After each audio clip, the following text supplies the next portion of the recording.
Il y a bien longtemps, dans la vaste savane africaine, se trouvait un village paisible nommé Ngoma, blotti au pied d'un majestueux baobab que les habitants vénéraient comme un lien sacré avec leurs ancêtres. Ngoma était un lieu de tradition et de respect, où chaque membre de la communauté trouvait sa place et contribuait au bien-être de tous. Cependant, ce calme apparent cachait une ombre qui pesait sur les cœurs des villageois. Leur chef, Mzi Shuma, un homme craint mais peu aimé. Mzi Shuma, au lieu de gouverner avec sagesse et bienveillance, exploitait son peuple pour s'enrichir. Il utilisait son autorité pour accumuler des trésors et des terres, laissant de nombreux villageois dans la pauvreté. Bien que d'apparence imposante et autoritaire, son cœur semblait de pierre, insensible aux souffrances de ceux qu'il avait juré de protéger. Sa parole était loi, et quiconque osait s'opposer à lui se retrouvait puni ou banni. Parmi les villageois, il y avait Nia, la guérisseuse du village, respectée pour ses connaissances des plantes et sa douceur. Mais lorsqu'Mzi Shuma exigea qu'elle soigne gratuitement ses soldats, elle refusa, et il la bannit du village sous l'accusation de sorcellerie. Un autre villageois, Kofi, un jeune agriculteur, subit aussi la dureté de Mzi Shuma. Ses terres furent confisquées sans raison, laissant sa famille affamée. Face à ces injustices, les villageois priaient en silence, implorant les esprits de leurs ancêtres.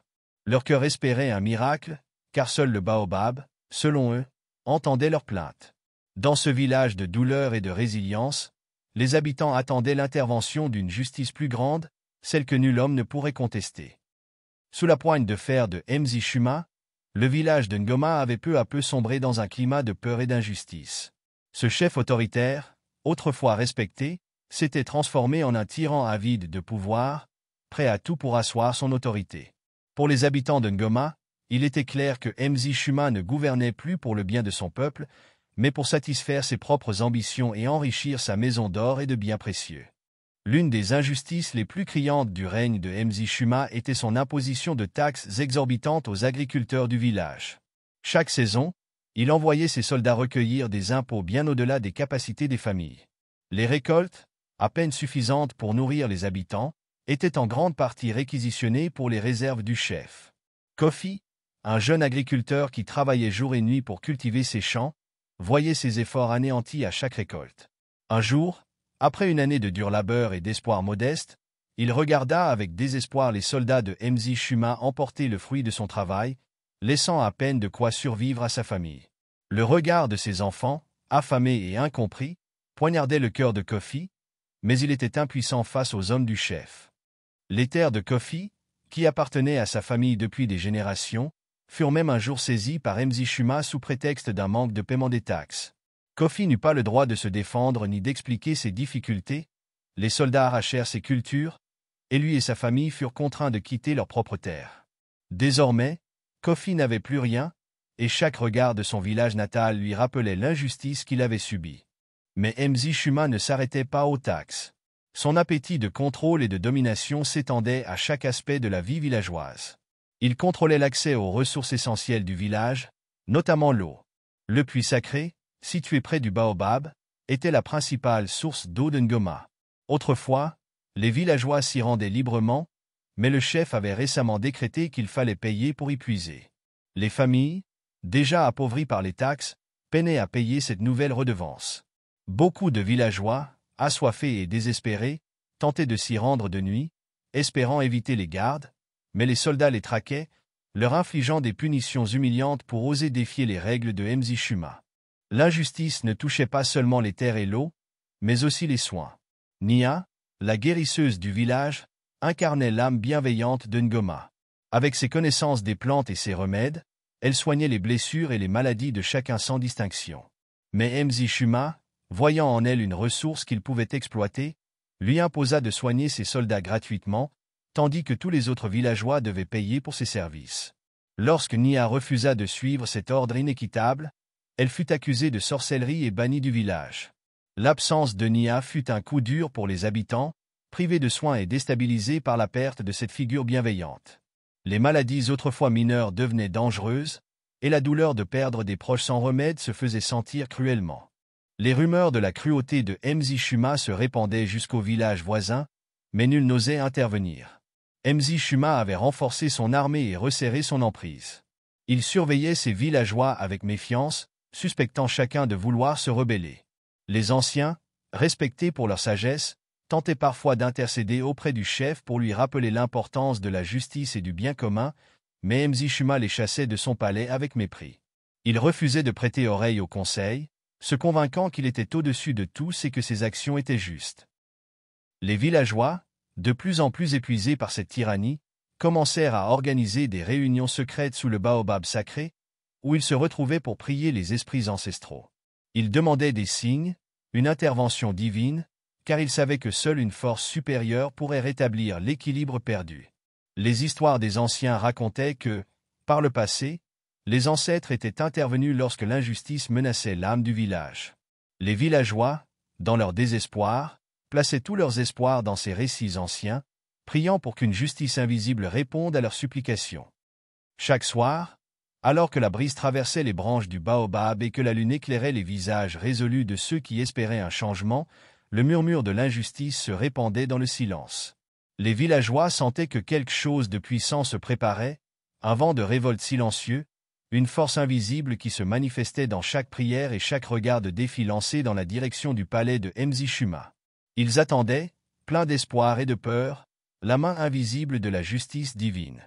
Un soir, sous la lueur de la pleine lune, les villageois de Ngoma se rassemblèrent autour du grand baobab sacré, l'arbre ancestral qui, selon la légende, portait en ses racines la sagesse et la puissance des esprits protecteurs. Depuis des générations, cet arbre avait été le témoin des joies, des peines et des luttes de leur village, et ils savaient que c'était ici, dans la nuit silencieuse, que leurs prières pouvaient traverser les mondes et toucher le cœur de leurs ancêtres. Les anciens commencèrent la cérémonie par un chant ancien, un chant qui résonnait de mystère et de solennité. Leur voix tremblante, empreinte d'une force et d'une sagesse forgée par des années de vie, guidait les villageois dans un état de recueillement profond. Les familles, les enfants, les jeunes et les vieillards se tenaient main dans la main, unis dans une même douleur et un même espoir. Chacun fermait les yeux, laissant les vibrations du chant les envelopper, les emportant vers un espace sacré où les vivants et les esprits pouvaient se rencontrer. L'air, autrefois calme, se mit alors à vibrer. Une brise mystérieuse traversa les branches épaisses du baobab, comme si l'arbre lui-même répondait à l'appel des villageois. Un murmure semblait sortir des feuilles, comme une langue ancienne que seuls les cœurs désespérés pouvaient comprendre. Les anciens tombèrent à genoux, sentant la présence des esprits s'éveiller autour d'eux. Les yeux brillants, ils murmurèrent des paroles de supplication, implorant les ancêtres d'entendre leur détresse et de ramener la justice dans le village de Ngoma. Parmi les villageois, Kofi et Nia prirent la parole, leur voix chargée de douleur et de détermination. Kofi, qui avait perdu ses terres et vu sa famille souffrir, leva les bras vers le ciel et adressa sa prière aux esprits. Esprits de nos ancêtres, vous qui avez bâti ce village, vous qui avez veillé sur nous depuis des siècles, entendez nos pleurs. Nous avons été réduits à la pauvreté, et nos cœurs sont remplis de chagrin. Rendez-nous notre dignité, rendez-nous notre espoir. Nia, la guérisseuse exilée, s'avança également, posant une main tremblante sur le tronc de l'arbre, comme pour y puiser sa force. Ô ancêtres bienveillants, puissiez-vous voir la douleur de votre peuple. Nous avons été privés de nos droits et de nos terres. Moi, votre humble servante, je suis bannie pour avoir refusé de me soumettre à l'injustice. Donnez-nous la force de tenir et de retrouver la lumière. Que votre justice éclaire les ténèbres qui obscurcissent notre village. Le chant des anciens reprit, s'amplifiant comme une vague de puissance qui montait dans le ciel nocturne. Les villageois se joignirent au chant, leurs voix fusionnant dans une harmonie poignante qui semblait s'élever au-delà des étoiles. Chacun, dans son cœur, confiait aux esprits ses propres souffrances et ses propres espoirs, formant un appel collectif, une supplication vibrante et intense. Les enfants, eux aussi, joignirent leurs mains et répétèrent les paroles des anciens, leurs voix innocentes rappelant la pureté des intentions du village. Puis, soudain, un éclat de lumière jaillit au-dessus du baobab, comme une étoile filante traversant le ciel. Les villageois retinrent leur souffle, reconnaissant ce signe mystique comme une réponse à leur prière. Le vent se fit plus fort, caressant leur visage, et une voix silencieuse semblait flotter dans l'air, celle des ancêtres, murmurant des promesses de justice et de protection. En silence, les villageois sentirent un apaisement profond les envahir.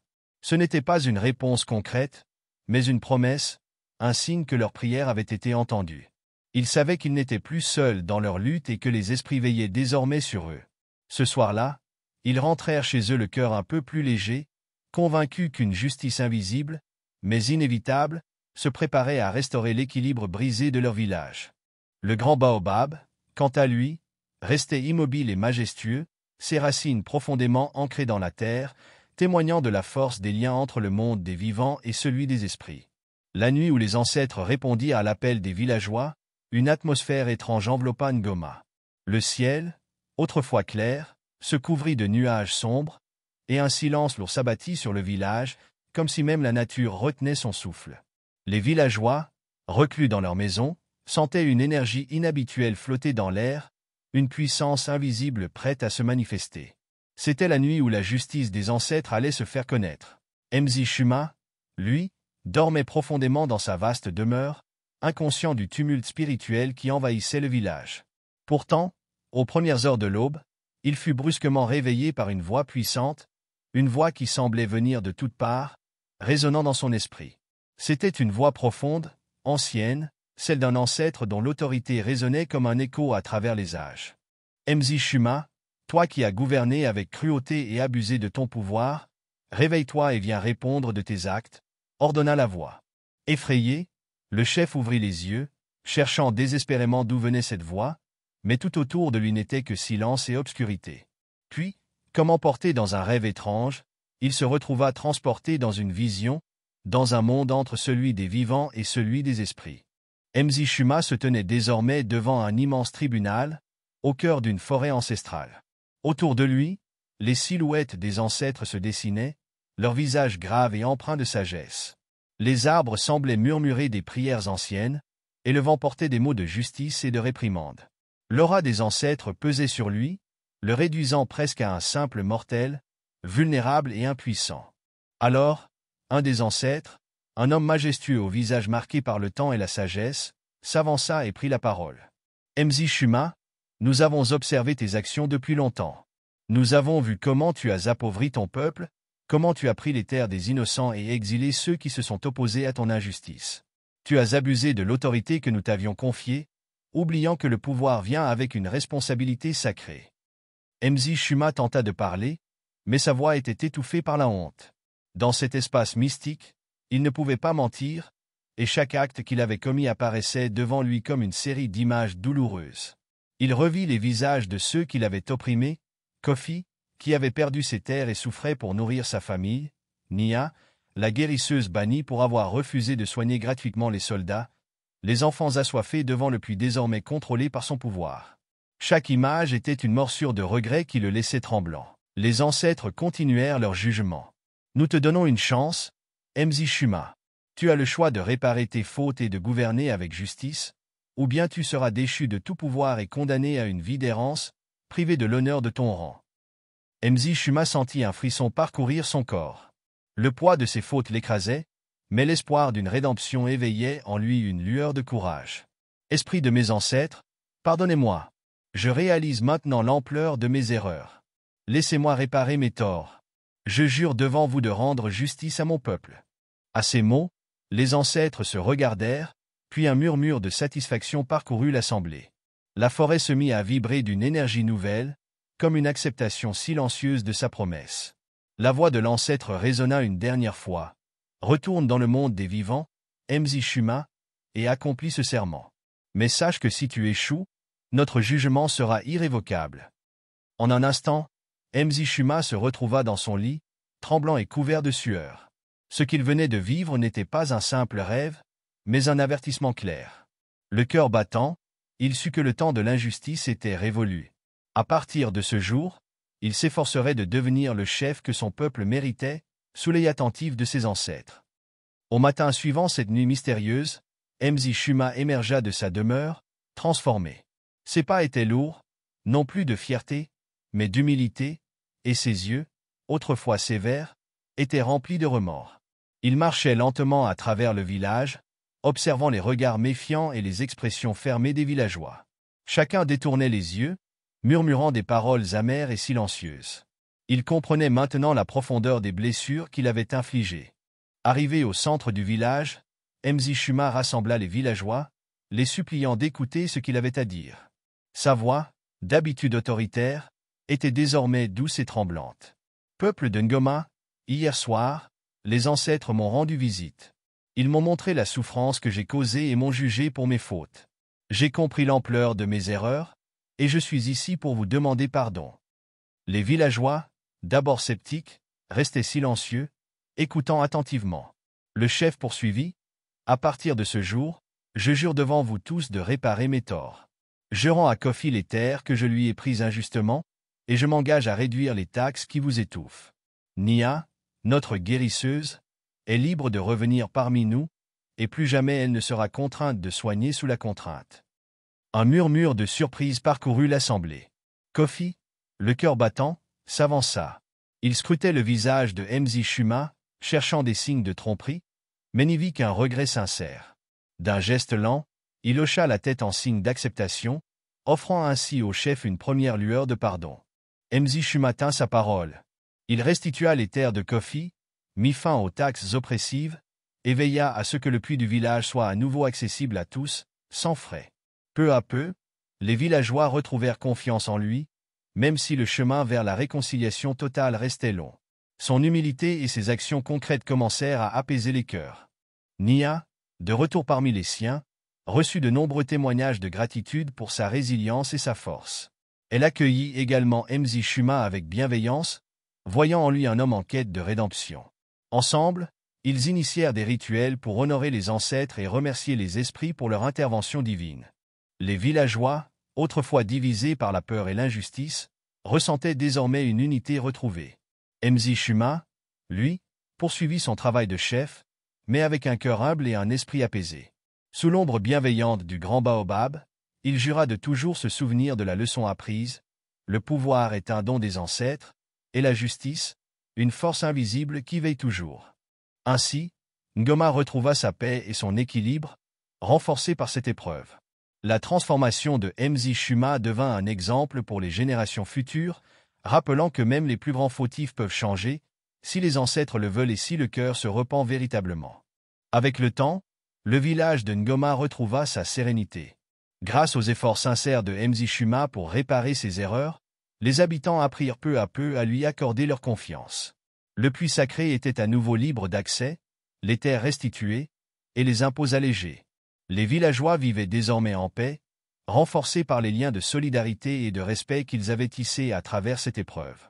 La transformation de Mzi Shuma devint une histoire que les anciens racontaient aux jeunes générations, un conte ancré dans la mémoire collective du village. Sous l'ombre protectrice du grand baobab, ils se rassemblaient pour se rappeler la nuit où les ancêtres étaient intervenus, apportant la justice à Ngoma. Cette leçon divine devint une boussole morale pour tous. Chaque chef et chaque villageois savait désormais que le pouvoir ne pouvait être exercé sans justice et compassion, car les ancêtres veillaient et interviendraient toujours en cas d'abus. La morale de cette histoire fut transmise avec sagesse et humilité. La justice est comme le vent invisible qui caresse la terre. On ne peut pas le voir, mais il finit toujours par souffler là où il est attendu. Les habitants de Ngoma comprirent que, bien que parfois invisible et silencieuse, la justice divine est inéluctable, et que nul ne peut échapper à la main des ancêtres.